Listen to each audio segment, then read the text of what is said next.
রবিবারের জেলা কমিটির বৈঠকে অনুপস্থিত ছিলেন কাজল শেখ, কিন্তু কেন তিনি সরাসরি জানালেন।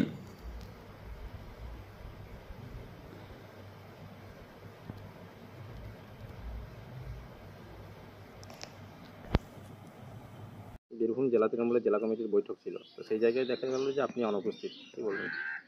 দেখুন, আমি অনেকবার বলেছি, আবার আজকে আপনার সামনে বলছি, আমি মমতা বন্দ্যোপাধ্যায়কে দেখে দল করি, তার চলার পথকে অনুসরণ করে আমি দলটা করি।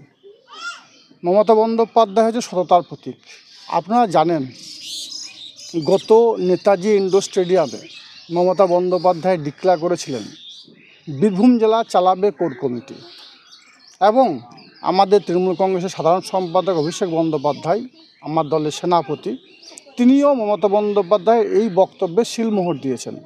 স্বভাবতই জেলা কমিটি বা জেলার কোনো সাংগঠনিক কর্মসূচি হওয়ার আগে আমার মনে হয় কোর কমিটির বৈঠক হওয়া একান্ত প্রয়োজন আছে।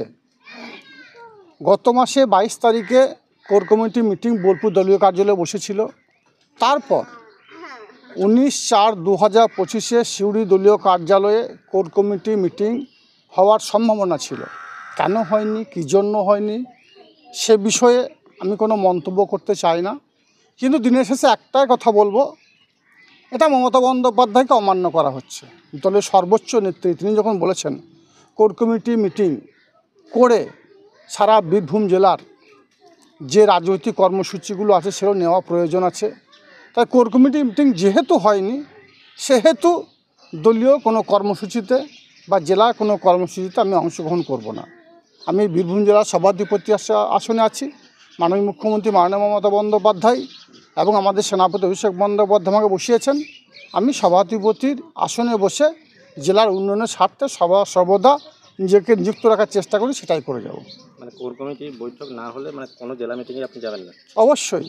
মমতা বন্দ্যোপাধ্যায় স্বয়ং তিনি বলেছেন বীরভূম জেলা চালাবে কোর কমিটি। স্বভাবতই কোর কমিটি মিটিং হওয়ার পরে জেলা রাজনৈতিক কর্মসূচিগুলো হওয়ার প্রয়োজন আছে। যেহেতু জেলা কোর কমিটি এখন হয়নি, তাই দলীয় কোনো কর্মসূচিতে আমি অংশগ্রহণ করব না। এই কোর কমিটির মিটিং করা নিয়ে কেন বারবার একটা গড়িমসি দেখা যাচ্ছে যে সেটা যারা এই মিটিংটা আয়োজন করেছে, যারা এই মিটিংয়ে ডেকে, তাদের কাছে এই প্রশ্নটা করা উচিত বলে মনে করি। তাদের কাছে গিয়ে প্রশ্নটা করুন।